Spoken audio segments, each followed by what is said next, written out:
Welcome to Crossbody of Work. My name is Evan. I am Javier. And we have another trip to Japan in the books this week. One of the probably most memorable and most recognizable stars of 90s women's wrestling. I think that's fair to say. I would say one of the most influential as well. Absolutely. We are looking at the career of Bull Nakano, and I am so excited to talk about these matches because I texted you, and sometimes we text about the matches ahead of time. Very rarely. I texted you, I think, 8 minutes into the first match, and I said, this shit is insane. This is the one. This is a wild trip. Some really long, really varied matches at the beginning, and then we're also going to talk about her excursion over to the Western world. My boy was like, I knew we were going to take a trip to Japan. I didn't realize we were going to the red light district. Yeah, we get things off to a hot start with this cage match, but I want to know what you know of Bull Nakano before we get into everything. Honestly, I know very little, but I know about the hair. I know about the costumes, the fits, the look. She was a bigger woman, but she also had this like lightning quick offense. I don't think in any of these matches outside of the American ones, she doesn't really play the big. She's just kind of another wrestler, like stylistically. It just happens to be bigger than the opponent. Like that's just kind of how it happens. And I know that she's Paige's favorite wrestler of all time. She basically inspired her to become a wrestler. She's probably, aside from her family, she's the most influential figure in Paige's career. And hey, that gets us Saraya and AEW. That's exciting. Also, hey, Canadian content. AEW was in Toronto this past week. Renee Paquette showed up. So did the chairman. So did the Bollywood boys on Dark. Oh, good for them. Yeah, and the Voros twins, aka the guys who became famous for saying Da Vinci on TikTok. No. Did you not know they are wrestlers? No. Yeah, and they are not bad. They are wrestlers? Yeah, they're they're based out in Western Canada. Yeah. Oh my god. Yeah. Da Vinci? So, big week for Canada, that's what I'm saying. Big week for Canada. I also like Bull Nakano because we share a birthday. So, shout out. We share this birthday with other influential people like Elvis Presley, David Bowie, and Sean Paul. So, tons of musical stars with that birthday. Three pillars of very specific genres. The three pillars. If you include me, it's four. Now, let's talk about this. Let's talk about Bull Nakano in general. So she began competing in All Japan Women's Wrestling. That's where our first three matches take place.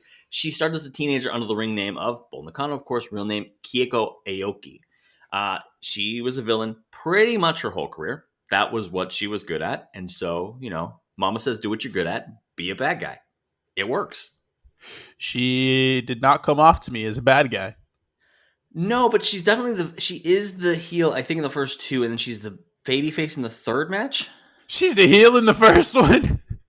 Everyone's a heel in the first one. People are trying to murder each other in the first one, but we will get to that. Genuinely thought she was the babyface in the first one. I genuinely have no idea. I just think everybody's a heel there. You can't have a cage death match without everyone being mean. Yeah. She teamed with her mentor, Dump Matsumoto, which is a name that I heard from a book that I read. Sisterhood of the Squared Circle, which really dives into the history of women's wrestling. I recommend it. Go read it. It's really good. She then became just like the biggest star in Japan for the beginning of the 90s. She began to get phased out in the early 90s, and that's when she started going to America, CMLL, things like that. But we're sticking with Japan to start. And one of the craziest matches we've ever covered on this podcast. I do not think that is an exaggeration. I would say it's top 3 easily. Craziest matches we've covered. It's fucking nuts. It is a WWWA World Single Championship. So that's the Women's Championship. Cage death match. It is Bull Nakano versus Aja Kong. at AJW WrestleMarinepiad 1990. I just don't know what's crazier. Is it like the Harlem Heat match against the freaking the Nasty Boys, where they just like That one made us laugh harder than anything I've ever heard. But I mean, there was some straight. I know there has been some absolutely violent affairs on this podcast before. But man, this was just like, I felt like this was attempted murder at some point. We just saw Ric Flair bleed. He doesn't count. I'm not counting anything involving Ric Flair. But like the amount he bled, which is a crazy amount of blood, is nothing compared to the brutality we see in this match. This is like, I don't even, like, was New Jack the guy who fucking booked this match? Is he the agent? New Jack would love this shit. So both these entrances, one, have the sauce, 100%. Oh my god, ton of energy. You love to see it. But Aja meets Nakano out at ringside, and her first thing to do is stab her with scissors. That's move one. If Randy Savage is plotting out the match meticulously like he does, first step, you come out and meet me and stab me with scissors.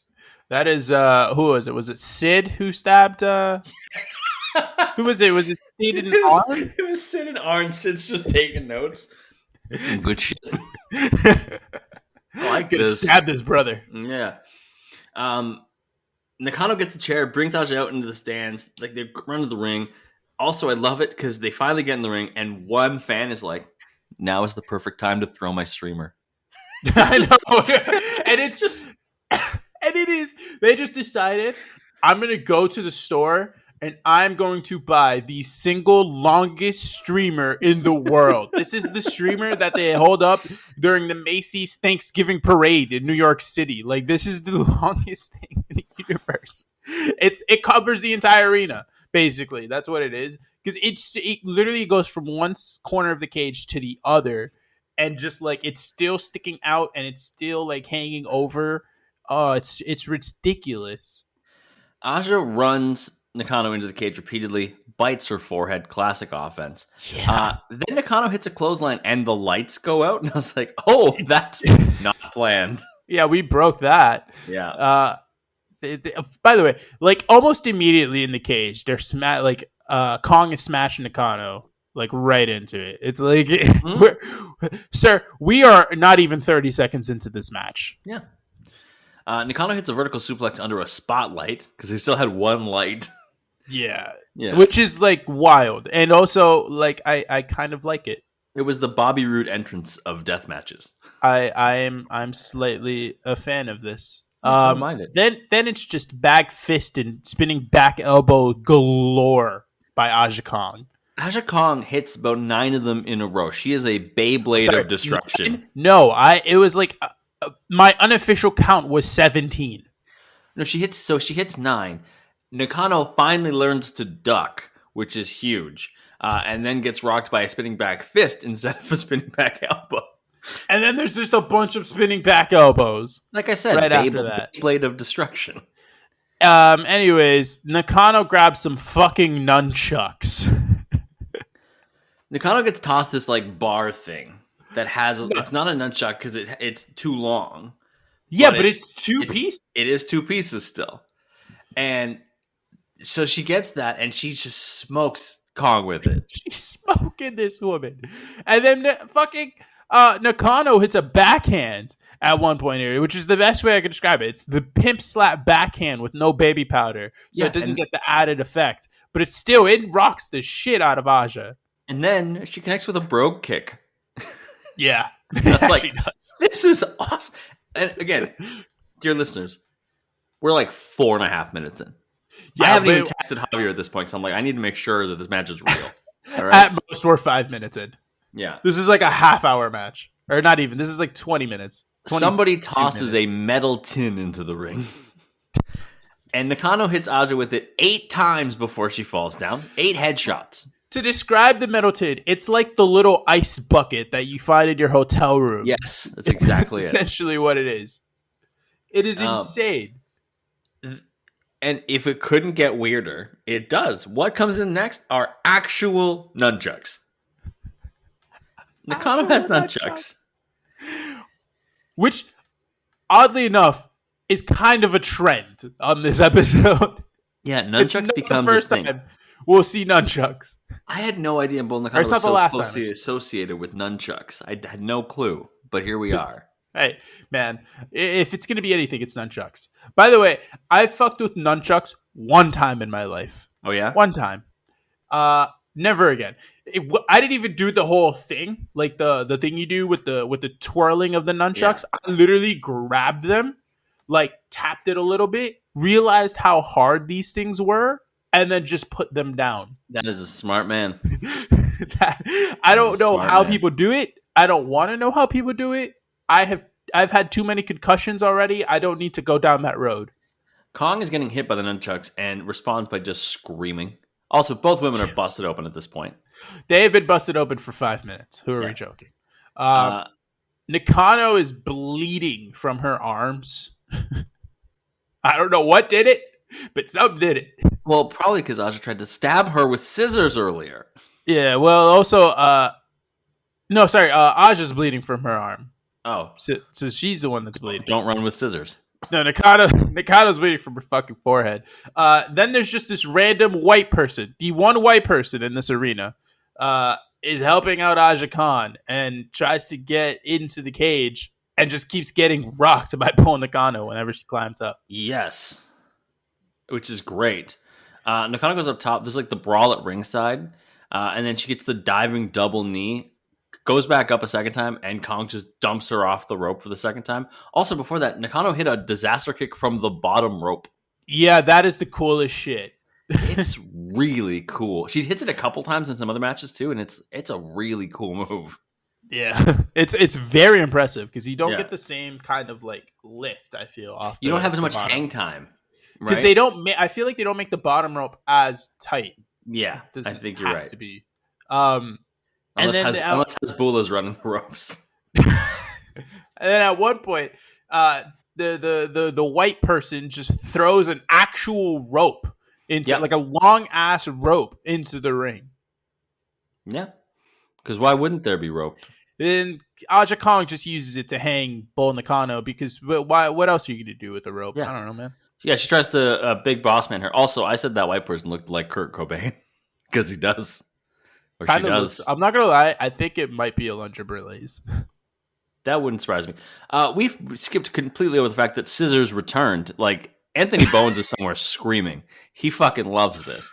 Like, you think he's screaming? Mark Sterling's got the freaking scissor me or whatever fucking patent apparently in kayfabe. I don't know if it's real. Nakano gets the scissors, stabbing her with scissors. Like, and I said, this is a Nick Gage origin story. Like, if you stab somebody 4 times, Nick Gage appears.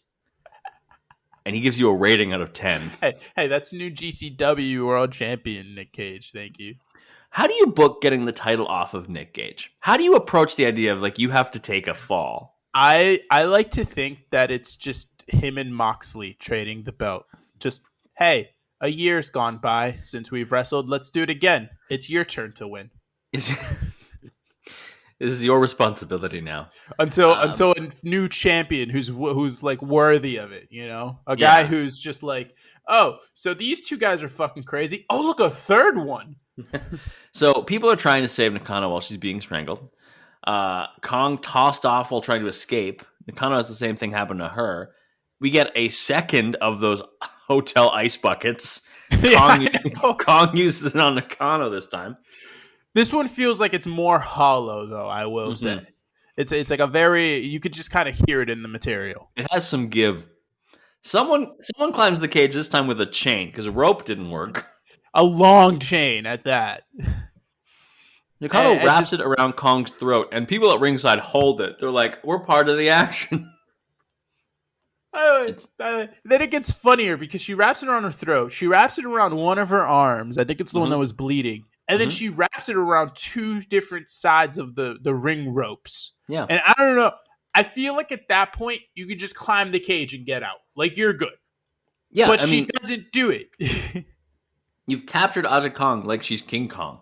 You're like, all right. She's basically like this is the part where you're set, you're free to go because she's about to break out of those chains, grab a white woman, and start beating off some planes.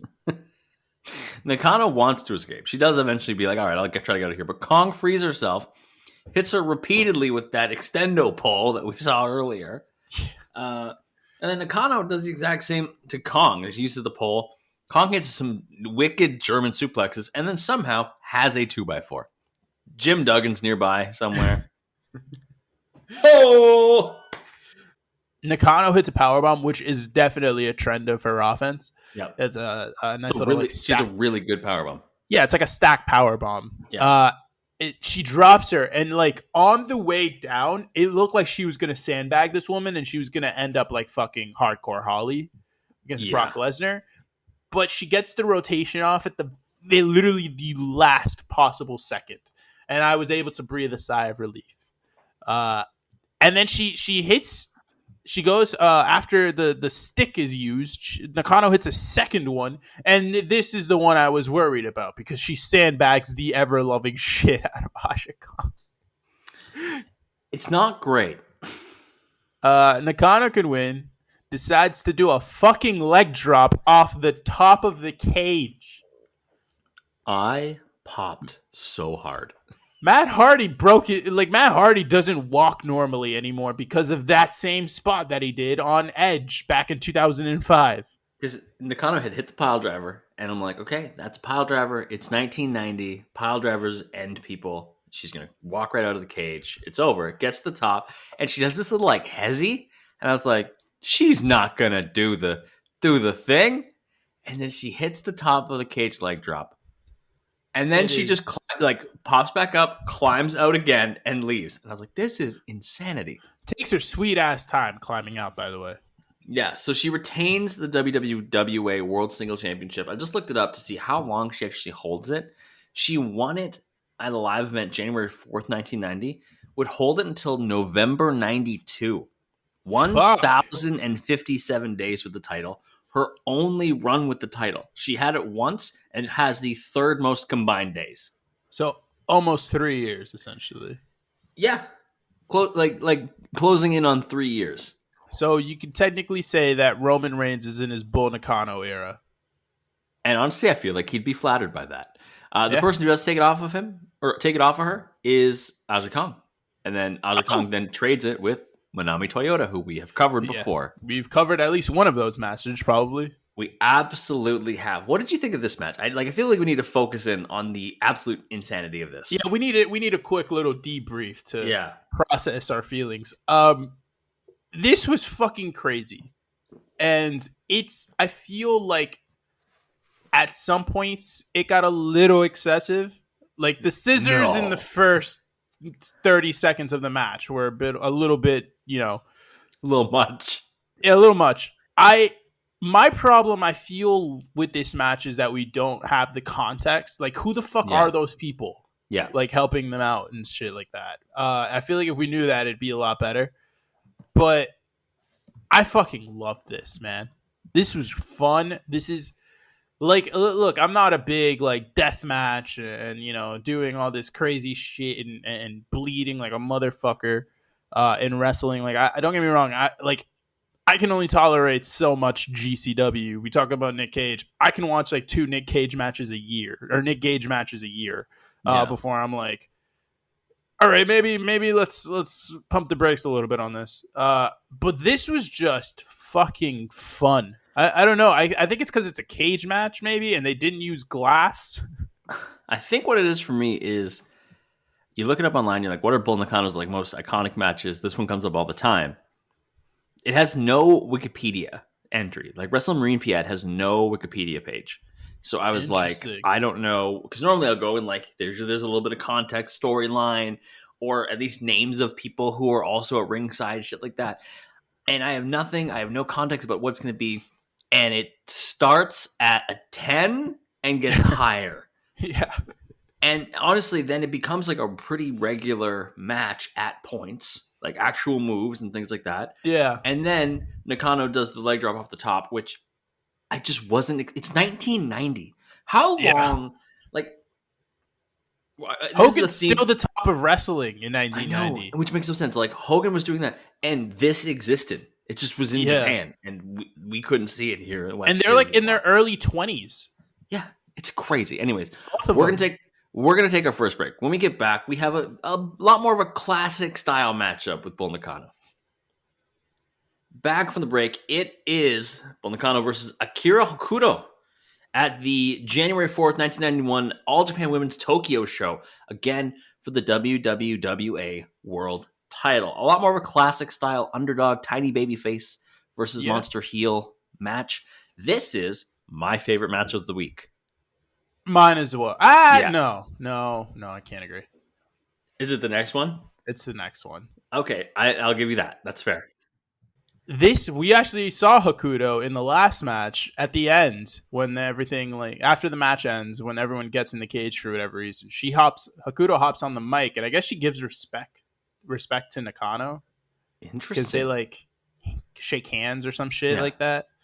And then there's a brawl. I don't know what the fuck happened there. Again, I'm pretty sure Aja Kong is the heel in that. I think One, you're because probably she right. has the white woman, but two, because at the end of it, because at the end of the match, it's like three of them. It's Aja Kong, the white chick, and like another person. And then they're like basically it's them three against the world at that point. I Oh, don't know. okay. There's like a brawl. I don't know the context. I don't know who the fuck was who, other than the two wrestlers that we had just watched brutally destroy each other. But yeah, no, we did see Hokuto there. So I'm assuming this is kind of like a follow up in a way. That would make sense. Nakano's hair is like the It's iconic iconic. thing. It's the It's thing. it's the blue hair. It looks like a fucking cockatoo. It's straight in the air. It is such a good distinctive look, and I love it every match because especially these long matches, after a while, like hair like that does not stay like that, especially when you're taking bumps on your head. And so it just turns into this like fan of blue around her head. It's crazy. It goes from a cockatoo to a peacock real quick. What'd you think of this match overall? This is fun. I mean, it starts off with a fucking pile driver. Yeah, a German and a pile driver immediately by Hokuto. No breaks. Akudo goes up to the top, tries to get a splash off. Nakano gets her knees up. At that point, I just wrote hot start in all caps. Nakano takes them both to the outside, runs Hokuto into the announcer's area, hits her with a microphone. It's like, that is uncalled for. Yeah, at a certain point here, I'm just like, okay, so there's no DQ in any of these matches. Yeah. Also, Nakano just gets a drink during the match while waiting for Hokuto to come back. Like, she gets back in the ring, and Hokuto's on the ringside, and somebody shows up with a water bottle. Like, it's like halftime. And it's like, here. Was Water it boy. R-Truth in one of the, like, I feel like it was one of those Money in the Bank matches or like IC ladder matches or US title ladder matches, some sort of ladder match. My brother just takes a drink in the middle of the match. You see him with a water bottle, just chug it. I believe it. But also, like, he could do that in the main event of WrestleMania, and I'd be like, that's our truth. Yeah, that's understandable. That's just truth. That's just truth doing truth things. Yeah. Dude, wrestling must suck, especially if you're going out there for like 30 minutes. Like if you're in one of those ladder matches and you know you're going like 20, 25 minutes, like that sucks. Yeah. Because you're just like, I want water so bad and I can't drink any. Well, that's like one of the underrated things about like these 40-minute, 45-minute, 60-minute matches. I'm like, dude, no water the whole time. Honestly, the most impressive thing about the Roman Reigns Brock Lesnar match from SummerSlam in Nashville, it was probably hot as fuck in Nashville. Yeah. And they did all that. That was like a 25-minute match. No water breaks. So back to the match. Clothesline by Hokuto, tries to stand and strike, but Nakano is just too strong. Just like eats the strikes. And she's like twice her size. Knee drops Hokuto's face. Nakano's eating all the strikes. Turns a roll-up attempt into a head scissors immediately. Yeah, there's like Hokuto at one point here puts on like a Boston Crab that looks like a lion tamer without the knee. I literally wrote lion tamer. Yeah, it's literally a lion tamer without the knee on the back of the like on the neck. Mm-hmm. There's like she follows that up with like a bow and arrow variation is what I wrote. Yeah, she goes lion tamer, bow and arrow, surfboard style thing into a headlock and then into a body scissors, all in a pretty quick time. Yeah, there's like a slight camel clutch in there, but Nakano turns that into a pin. Yeah. What do you know about Akira Hokuto? Absolutely nothing. I didn't know a lot, so I went to Wikipedia and everything. Married to Kensuke Sasaki, who is uh, they've been married since the '90s, where he proposed on their first date. Which I've been on many first dates.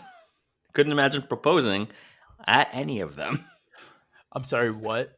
Yeah, like it's one thing to propose after like a week of dating. Like I can but you have to have the No, ring. no, not even that. Not even that. But like at least you've met and went home and slept. Like Doesn't even have to be together. You just slept. you slept on it. Whereas he brought the ring to the first date, which is What if there wasn't a ring?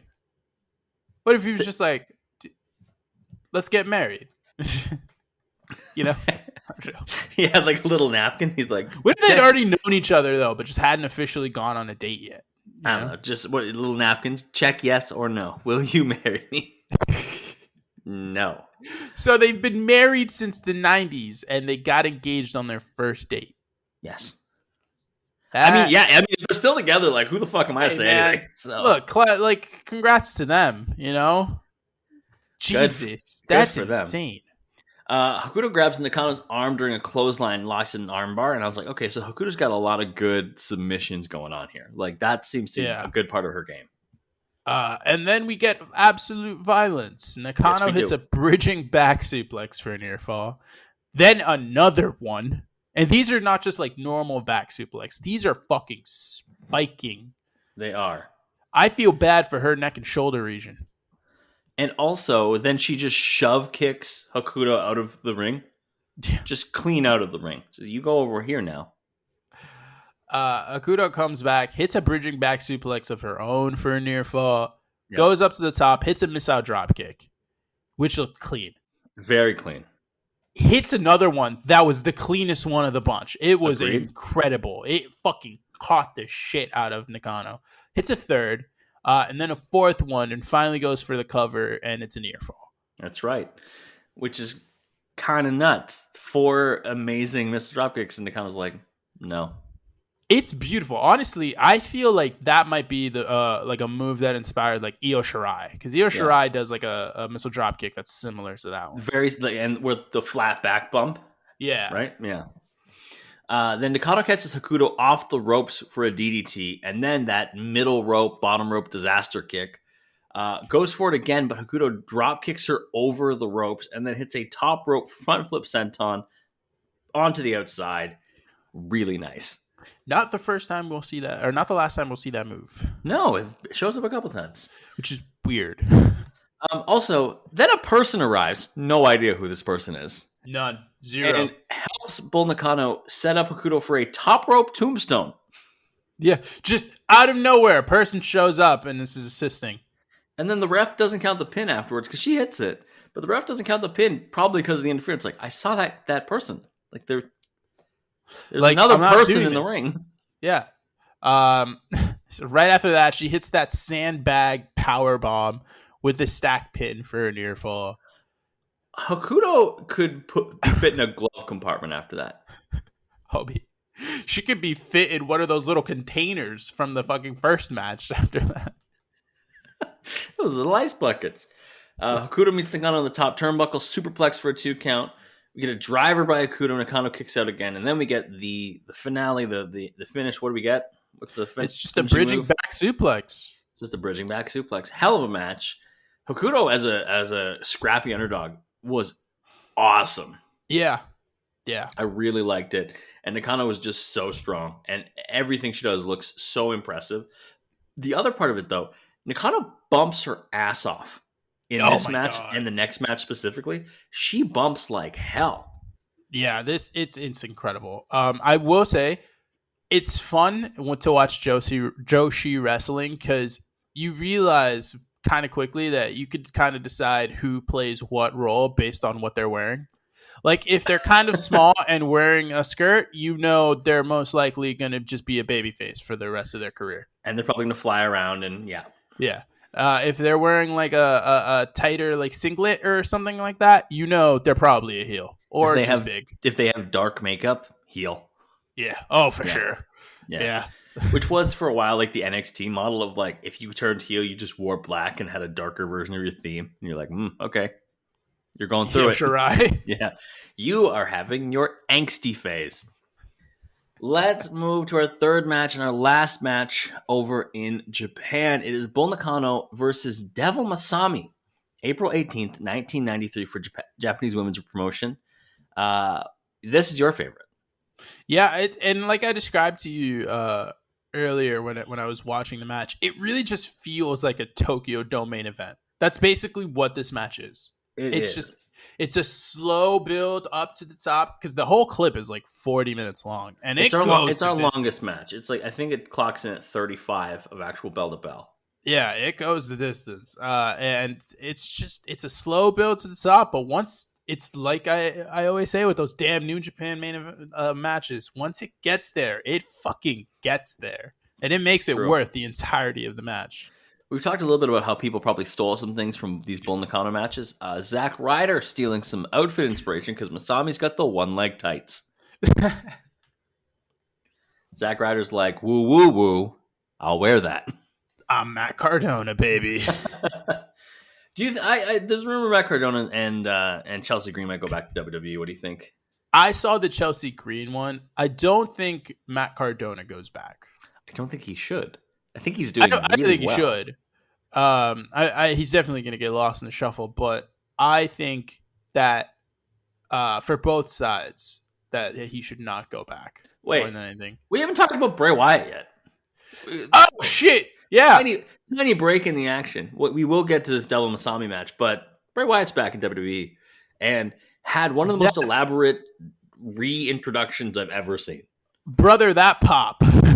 It was crazy, and we all knew it was him. Yeah, everyone knew. Like, if you didn't know it was fucking Bray Wyatt, you just weren't paying attention. Though I like that they did throw some things in about like maybe it is Aleister Black. Maybe it's a Karrion Kross thing. Yeah. Maybe it's Edge again. Maybe it's all these people. Like, I got to a point where no, it was just going to be Bray Wyatt. It was only going to be Bray Wyatt.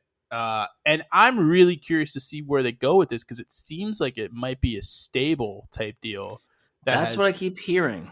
Like every personality is represented in one of them. Although I'm terrified because apparently Mercy the Buzzard might be Grayson Waller, and I hate that. I hate that in every form, fashion. Yeah. Because Grayson Waller is an amazing dick. He is just the best. I feel like he is the best version of The Miz as far as heat goes, and he's already better than The Miz has ever been in the ring. Ooh. He's not a better promo. But in the ring, absolutely. He is this guy is, for one, he's the biggest heel in NXT. And he has been for like a year. It's not even close. I really hope that he just needs a bigger platform. Bo Dallas is back and he's one of the characters. Oh my God. And I hope he's wearing the one glove. Just the one black leather glove. I hope that's the case.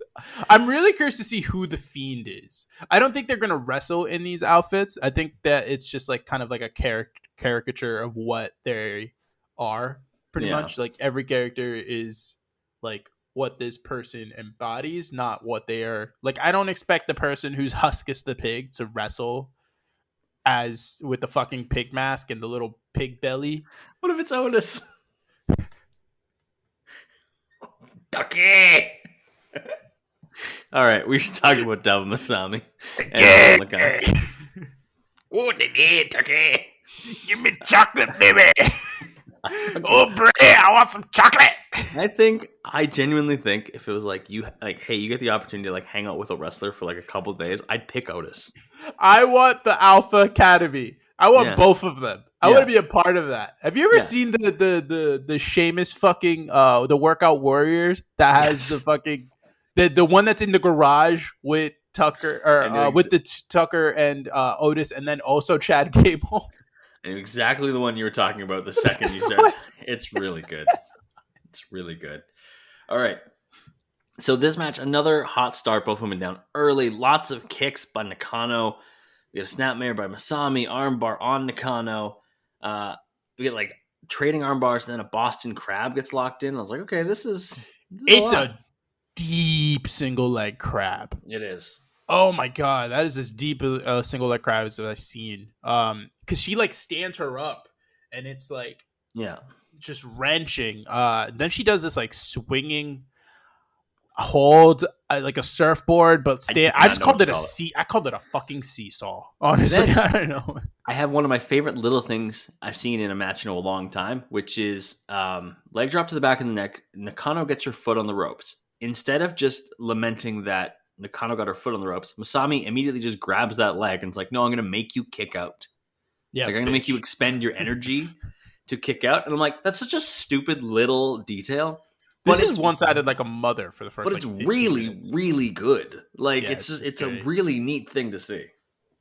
Yeah, like I mentioned, it's one sided like a motherfucker. At one point here, I believe it's the same leg that she used to kick out. Masami just starts fucking leg kicking the shit out of the hamstrings, Yep. and it is just absolutely insane. Like it is. It got to the point with those kicks where I was like, "Is this woman going to be able to walk like for a little bit here? Like this is a match. This is going to go like 30 plus minutes. She has to walk." Nakano's only offense for a little bit is logging in what essentially is the PTO. Like Yeah, that's where Paige got it from. yeah, yeah. Yeah. It really is. It's fucking insane. At one point here, Devil puts on like a little dragon hold. It's Yeah. essentially a dragon sleeper, but Yeah. she's just using it as a hold. Nagano, it's a Northern Lights suplex for a near fall. A little down the line, we get a middle rope German by Masami. Yep. They get to the outside and she whips Nakano into the guardrail. Yeah. Through the barricade. Yeah, through the Just right through barricade. it. Yeah, Nakano then is just like, well, there's only one way that I can get back into this match. It involves a fun little gadget. Evan, what is this set item? Oh, what is the item? What It's does she have? fucking nunchucks. Ah, yes. I have got quite gotten to the nunchucks again. But Nakano gets the advantage, goes turnbuckle, and wants to use the nunchucks. I like that Masami squares up, even though Nakano has Yeah. nunchucks. And then they like Nakano like teases like, yeah, I'll give you a little test of strength. I'll stick one arm out for you while she's still clutching the nunchucks, by the way. Yeah. And they like grab hands, and then she just starts beating her fucking ass with the nunchucks. Couple of chuck shots, and then top rope moonsault by Masami. Or, sorry, by Nakano, and then Masami bridges out for the pin, which, again, bridging out of a pin that Nakano has on you is extra impressive. Yeah. And then Nakano sticks on a knee bar. Yep. There's a long sharpshooter spot. This It woman is a loves a really- sharpshooter. She does. It's a really long sharpshooter spot. It's a great looking sharpshooter. I was going to say, where does it rank on sharpshooters? It's miles ahead of Dwayne. Brett is number one, but Yes. like not even close. It's right there. Owen is like, if Brett is 1A, obviously Owen is 1B. It is like right there with him. They do it on basically the exact same. It's just one is Bret Hart. I would say honestly, this might be like a second. It's a distant second, but I think it's second because it is really good. I think there was like a stretch there where Sting was good at it, and like in the 90s. He had like a couple years, and then, but my only image is just all of his TNA ones, which sucked. So back when he had quad strength, basically. Yeah, and knees. Yeah, essentially. So long sharpshooter, brawling around ringside. Nakano connects with a chair shot and whips Masami into some people. Okay, so before that, there is this like single leg crab spot where Nakano just like is basically sitting. Okay, so Masami's on the floor, belly down on the mat. So her head is going one direction. Nakano is also facing that direction. Pulls her leg all the way up and around her shoulder and just starts wrenching down on it. She is literally pulling this woman's leg forward in the way that, honestly, I feel like it's a great like adjustment, like a chiropractor should do it to you. Yeah. Like if a chiropractor did it to me, I feel like that'd be amazing. But in this context, she may lose a hip or something. Chiropractors are great because they make you feel better, but they also will give you some of the most embarrassing stretches to do as a human being. Like I went to the chiropractor and I'd been doing a lot of driving up with the wedding, and I went to another wedding and just a lot of driving. And I was like, oh, like, when I'm in the car for long periods of time, like my lower back hurts after a while, just from being sat down and exerting a little bit because you have to do stuff with the foot or whatever. The And she's worst like, is the "Oh, tailbone. Like I feel like I yeah." got a lot of tailbone stuff. And so my chiropractor's like, "Okay, well, when you stop, when you go, like when you stop for gas or use the washroom or whatever, um, essentially do high knees." And I'm like, "I'm in public. I'm not gonna just do fucking high knees Yeah, I'm not warming into up the to fucking into the for an gas NFL game. station. Yeah, what am I? 4 hours before pregame, I'm doing the Dak hip swivel shit. No, no. Broncos country. That's right. All right. Um, Russell Wilson is so bad this year. I love it. Maybe he's got to do some high knees.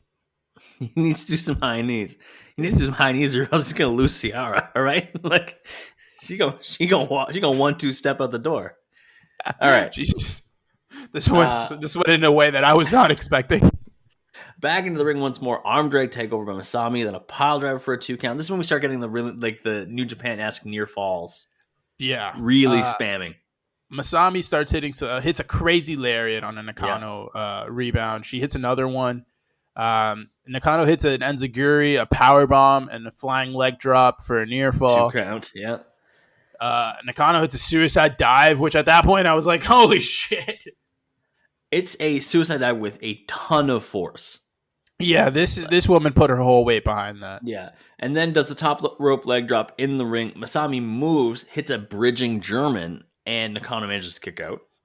Yeah, Devil then hits a flying leg drop. She steals her move. She does the move thief from 2K. Yeah. Nakano hits 2 big lariats for a near fall. She hits a power bomb with the stack pin. Masami reverses that into a pin for a near fall. Then she hits Masami hits a big ass lariat, stack power bomb of her own for a near fall. This is where I wrote that this is just 2017, 2016 NXT. Like this is just the main event of a takeover. This is fucking Okada going up against Kenny Omega. This is what this is. Devil does a sit out power bomb. When she's there for the pin, Nakano is able to sit up and flip it into a pin of her own for a near fall. They get up to the top. Masami hits a superplex. Mid fucking superplex. Nakano flips that into a crossbody for a near fall. And then we get to the finish. Go on. Nakano with a flipping leg drop. That's the spin. Up the top, and she wins. This is a crazy match. I think This is my favorite. I think I like the performance of Hokuto better, just as that scrappy baby. Like I like the dynamic a little better, but I think the in-ring action here is right up your alley. I think it makes sense why this is your favorite. I would not blame you for picking that Hokuto match because it's incredible. Though I will say, if I had to tell people to watch one of the matches this week, it would be the first one. Oh yeah, absolutely. It's not even close. As a cathartic experience, you need to see it. We did not do it justice. You need to just watch it and be like, what the fuck is going on? Especially if you do not speak Japanese, you will get no context of when things are about to happen. I watch pretty much every match at this point on 1.5 speed, regardless of what it is, just because, I'm basically just taking notes. I can digest everything. I don't need to fully watch this for entertainment purposes. That match slowed the fuck down. That was just a normal speed match for me. I watched the endings of both the Masami and Hokuto matches on 1 speed, like on regular speed. Because I was like, this is getting really good. So I watched once I saw it, I'm like, oh, there's only like 7 minutes left. I was like, I'm going to watch it and just see what it's like. Yeah, that was just a 1.25 for me. Because okay. I need a little bit of speed here. We're going to take a break. When we get back, we are looking at Bull Nakano when she makes her way west to the United States. Back for the break, and we are in the WWF.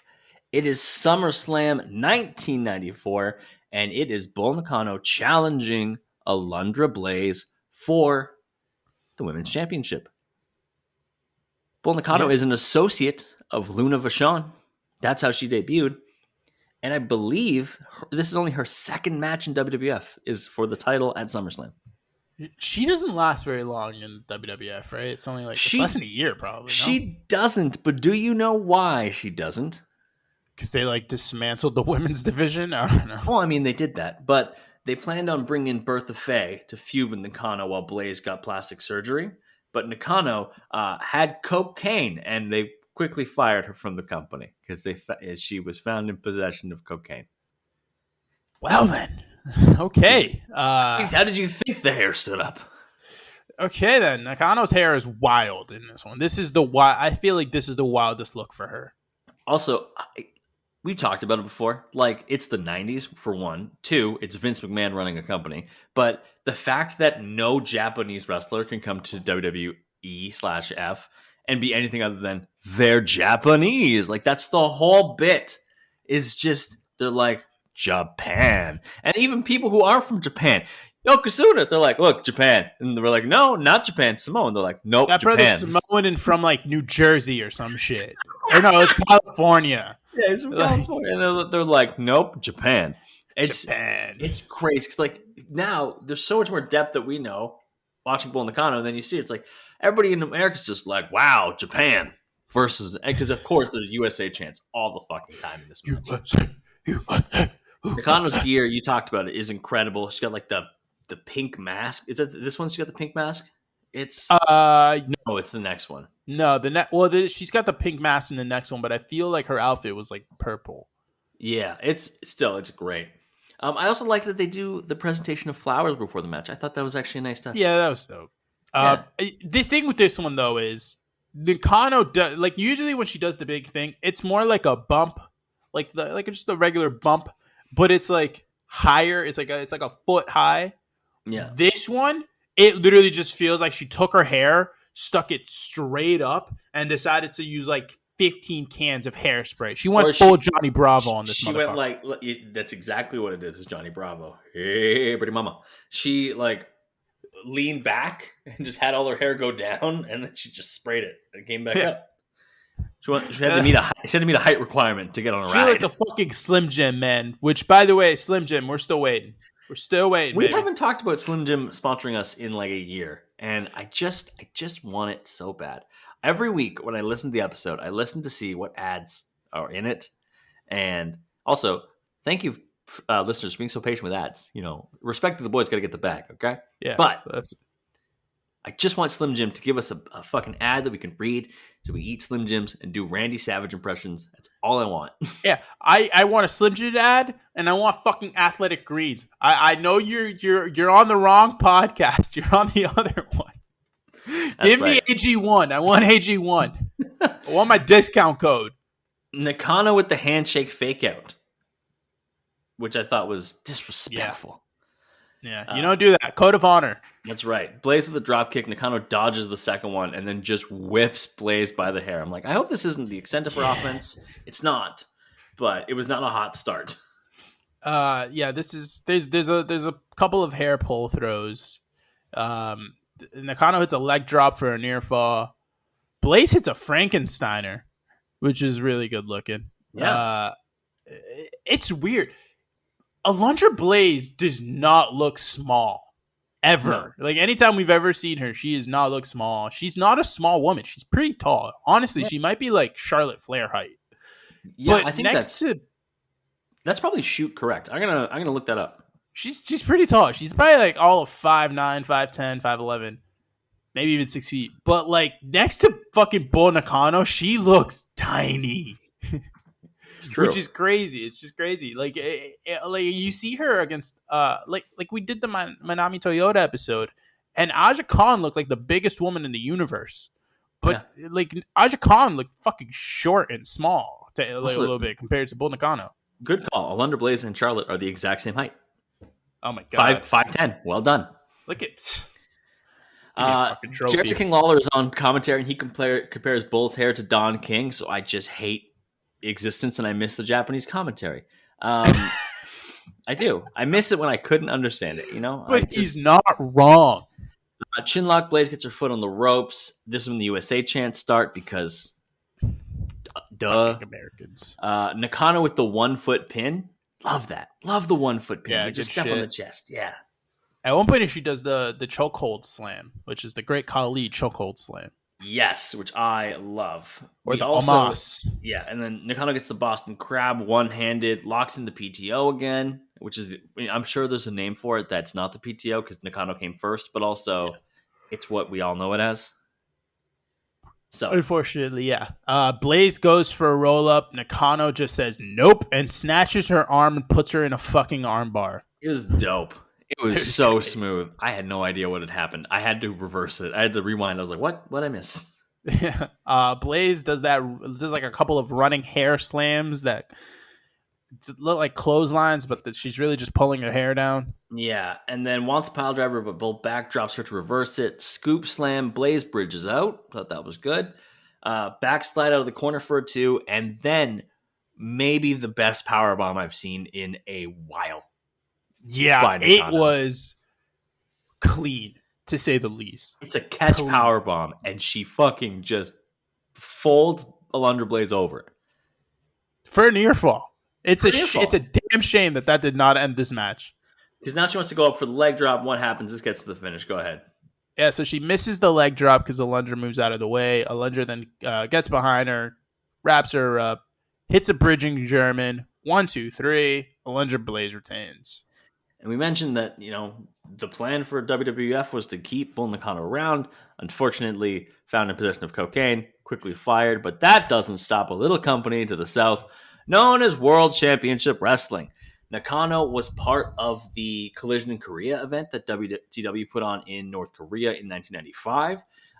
She was on that card with Akira Hokuto, Manami Toyota, and Mariko Yoshida. That was like the tag match that was on that card. Yeah, that's a pretty good card.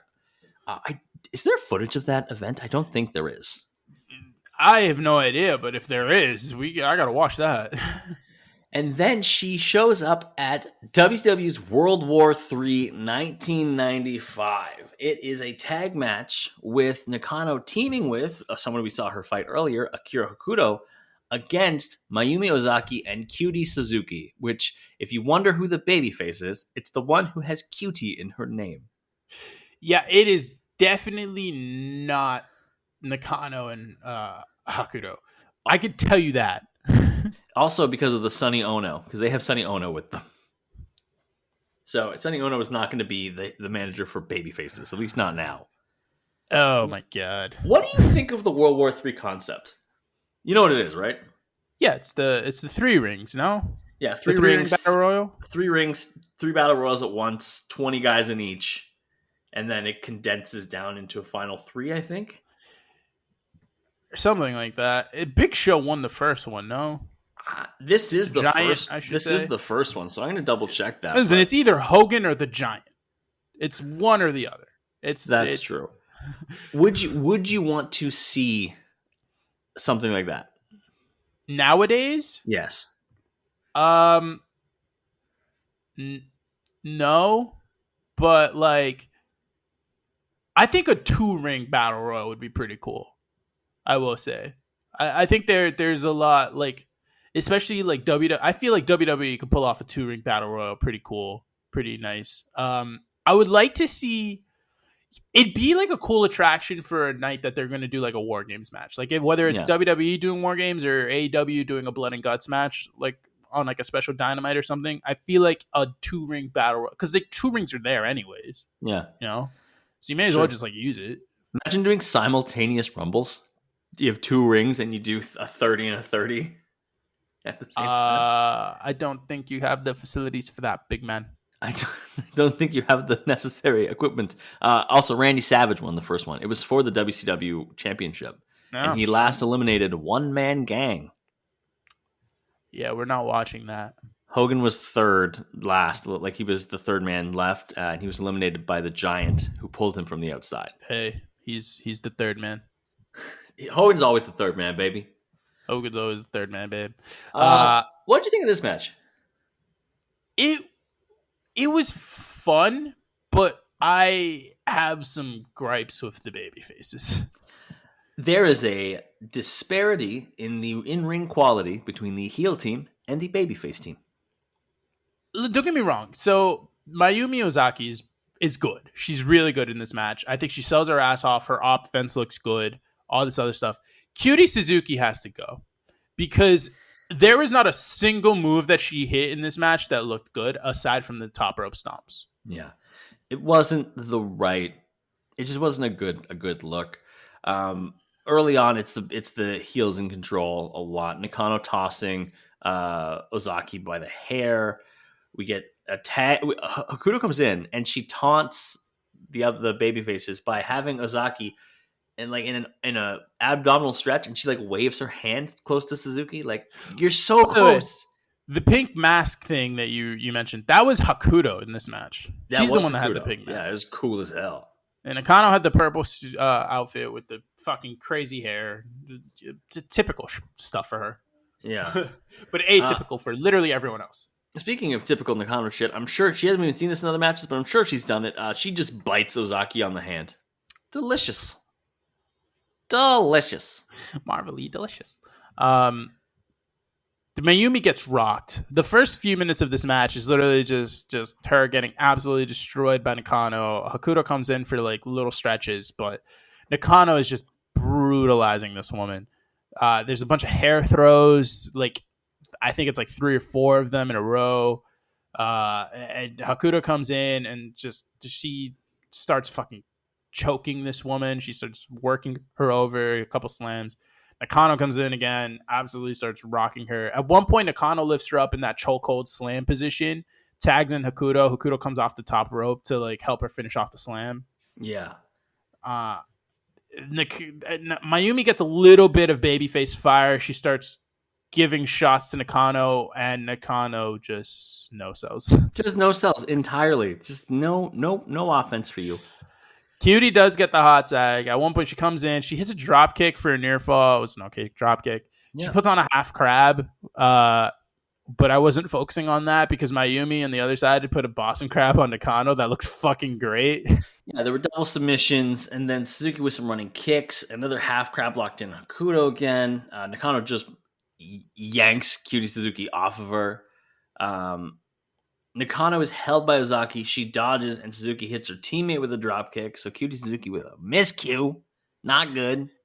I just gotta say, at one point here, there's like a leg on the rope sit spot by Cutie Suzuki, and it might be the worst piece of offense this side of Eva Marie.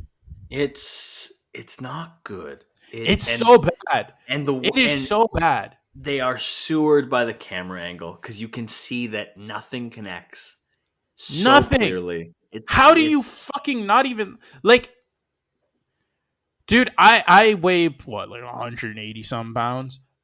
I could fucking fake doing that and like make it look believable. Me, I don't wrestle. I have no training, and I could probably fucking do it.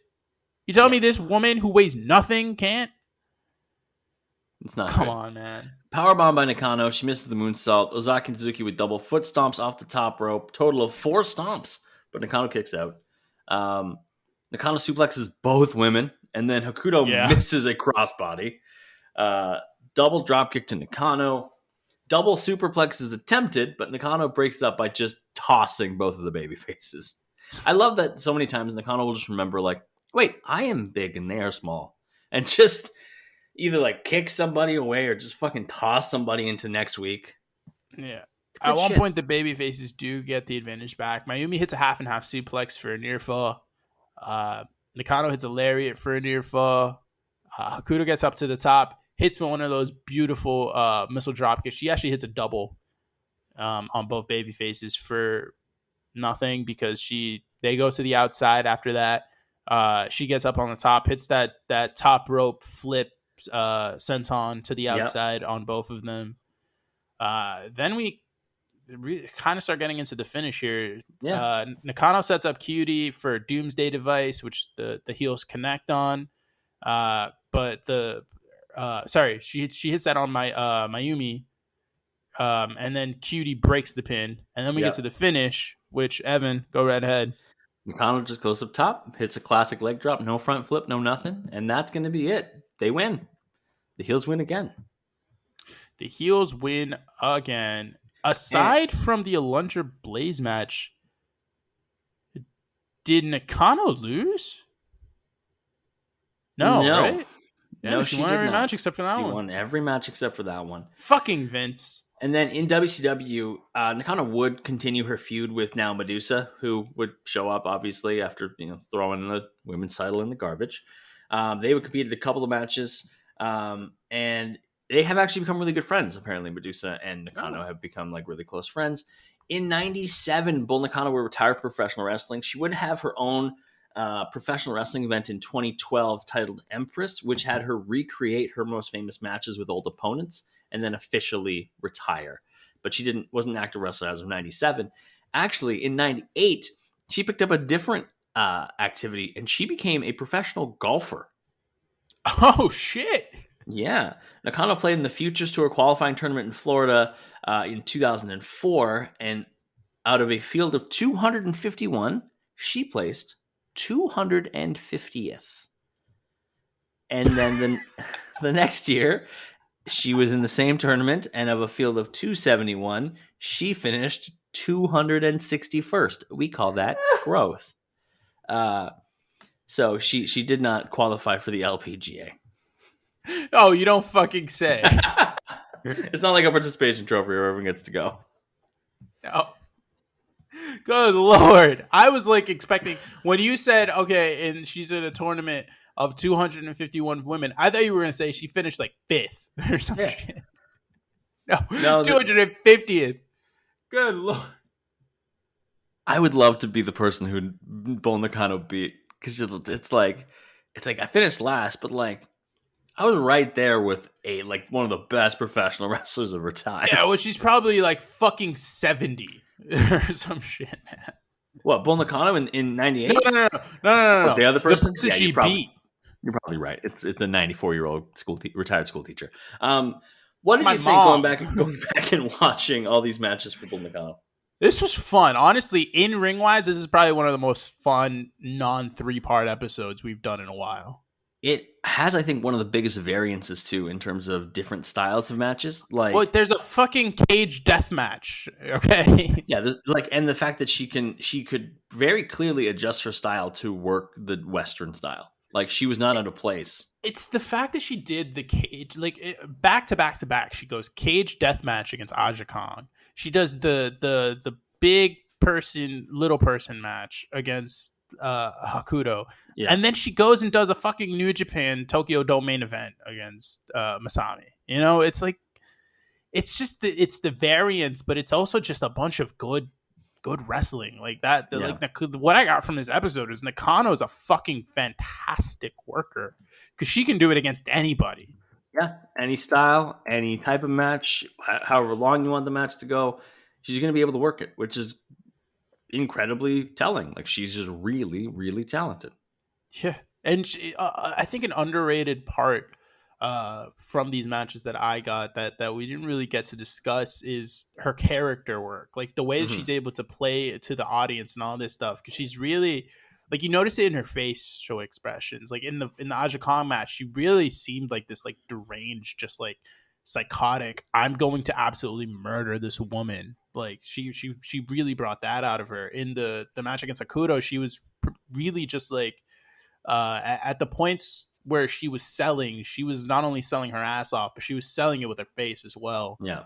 And then in the Tokyo Dome main event match, like, that was just fucking, she basically was just like, the crowd is here, but I am gonna fucking rock this woman. And like I said, the first like 15 minutes of that match is one-sided. It's just her selling basically, and she's doing a great job of it. And then even in the matches in the US with the WWF and the WCW, like, she plays to the crowd because she knows that's the style over here. Yeah, she goes and she, like, gets the crowd cheering. She adjusts. Yeah, it's really good shit.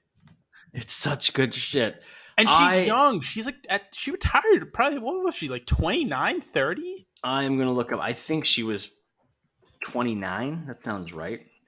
Yeah, she's born in '68. So yeah, she retired at 29. Yeah, like, fuck. Yeah. Young and that fucking good. She retired at an age that I have already passed. So that hurts. That hurts. I mean, also like goals, Very much goals. That is it for this week. Wherever you are listening, be sure to rate 5 stars and subscribe. Also, tell a friend. You probably know somebody who likes Joshi wrestling or Japanese wrestling because you're a wrestling fan. Turn them onto our podcast. Tell them all about us. Or hey, maybe you have somebody who likes assholes. Well, we covered The Miz last week. Go listen to that. We are episode. a couple of. And we are some of those. So go and do that. You can always watch the matches on fullpresswrestling.com. We always post the links to all of the matches. Some of them are on Peacock, some of them are not, but we'll always tell you and give you the link directly, fullpresswrestling.com. Fullpressshop.com. Cop the merch, support the boys, wear our shirts. That would be very cool of you. You could go as us for Halloween. Wouldn't that be funny? That... I don't even know what you would dress like to be like. No one would know what your costume is, and that would be very funny. But you should also follow us on Twitter. Javier, where can people find you on social media? I'm on the Twitter machine at JMelloSports. Ask me to follow people. Yeah, send him a follow. Follow me at @7gomes, ITSEVANGOMES. Follow the podcast, most importantly, at Crossbody of Work on the Twitter. Next week, where are we going next week, Javier? We are going to Mexico, WCW, probably ECW, if I had to take a guess. I don't know the matches. But we're covering Conan. We are covering Conan, a wrestler that everyone has heard of and seen, but does anyone like remember 5 Conan matches? You know what I mean? I don't remember one Conan match. Yeah, that's the thing. It's like, I remember him in the Filthy Animals. I remember him being around. Like, obviously, he was in Lucha Underground and all these things. Is he in the LWO? I don't think he was in the LWO. I think he opposed the LWO, if I remember that correctly. I know Eddie was in the LWO. That's all I got. He sure was. We're going to see a couple of WCW matches. We're going to see some, I think, either CMLL or AAA. I don't want to get those mixed up, but a couple matches in Mexico. It's going to be a good time. From what I hear, Conan was an exceptional talent and then had some injury problems, which kind of weighed him down. So, yeah, I mean, I've heard nothing but good things from Conan in the ring. I'm really excited to see what's the dealio there, because Conan I mean, it depends on who you ask, I feel, but Conan seems to be one of those good guys in wrestling. That is also what I've heard. So I'm excited. Next week is Conan. This week was Bull Nakano. We appreciate you taking the time to hang out with us. It's time for everyone's favorite part of the episode. Javier, any final words for the people? This week on Life Advice with Javier, honestly, might be a little bit of a sentimental one. Yes, get the tissues out. Waterworks might be coming. A year ago, I had started my new job. Everything was. I would say there was a lot of change happening and about to come in with me personally, and things were good. I was doing better with my mental health, stuff like that. But it was very much still like I was kind of miserable because I didn't really know what direction I was going in. Fast forward to a year later, I'm doing fucking great. And I just found out today that I'm getting a promotion next month with my job. Things are looking good. I've got a fantastic girlfriend. My buddy over here just got married. That's right. We're living the dream. Everything's on the up and up. And it's been a fucking year, and it feels like life has changed completely. Like it's just a complete 180, and like this week's life advice is just like, look, man, like shit happens and life gets really, really rough, but it's really worth sticking around because like you could have a 180. I'm not saying that it'll take a year. It could take less. It could take more, but it's worth it because I'll be fucking honest. This life is fucking great. Life is really, really good right now. And I wish everyone could experience what I am experiencing and what, frankly, you probably are experiencing right now as well. Like, shit is good. Shit is good, again, I've said this before, it's very important to celebrate the good times because the bad times suck. And it's nice to know what it's like to celebrate the good stuff that happens in life. I mean, Scott Hall told us that bad times don't last, but also good times don't last too. So you got to really appreciate them when they happen. But also, like Scott Hall said, bad times don't last, but bad guys do.